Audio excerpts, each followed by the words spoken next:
Hello my amazing Whitey family. I trust we're all doing great. Welcome back to Ido's Kitchen.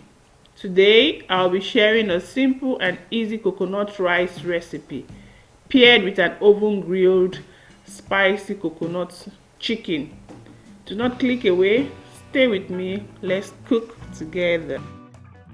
Alright fam, so I'm just going to be introducing the ingredients as I put them into the pot.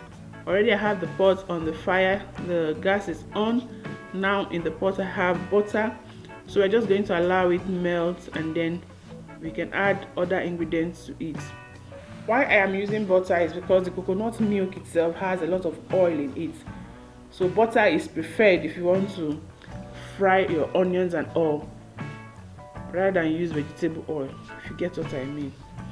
So butter is melted. The next ingredient is our onions, so we're just going to fry for a bit and allow it to become translucent and release all of its flavors into the butter before we add the next ingredients.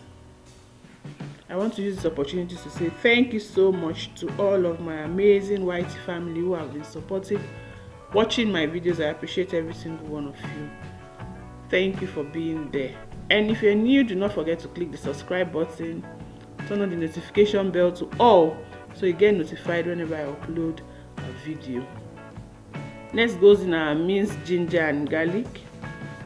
We're just going to stir as well for a bit, and then we'll be adding our chopped paprika and scotch bonnet peppers, and then stir fry for a bit. Next goes in our dry shrimps. Whatever protein you choose to use is actually optional, left to individual preference. So there I have 2 pieces of star anise and also 4 pieces of cloves.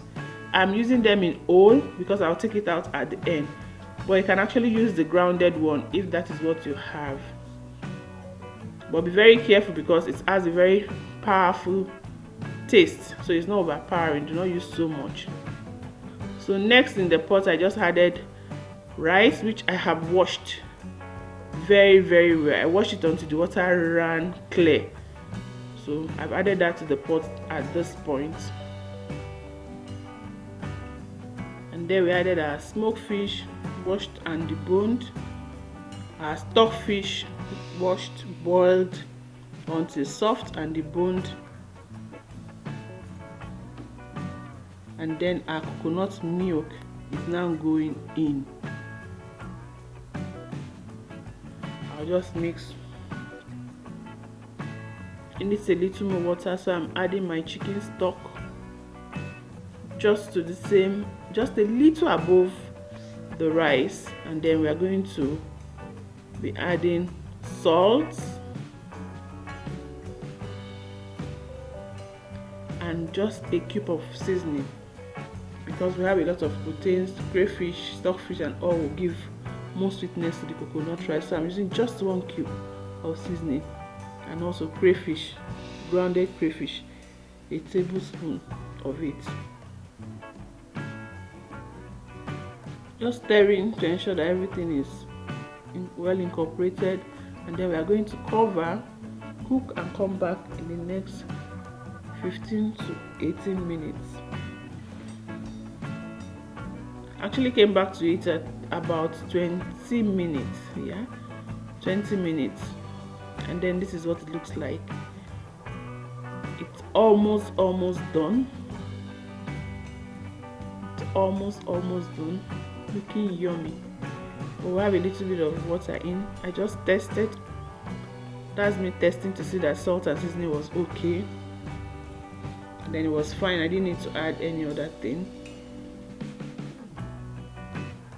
So I'll just cover for another few minutes for it to be well dried up.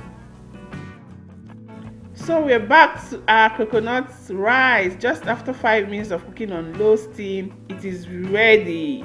Just one more item left. I have turned off the gas at this point because it's cooked, it's soft just the way I like it.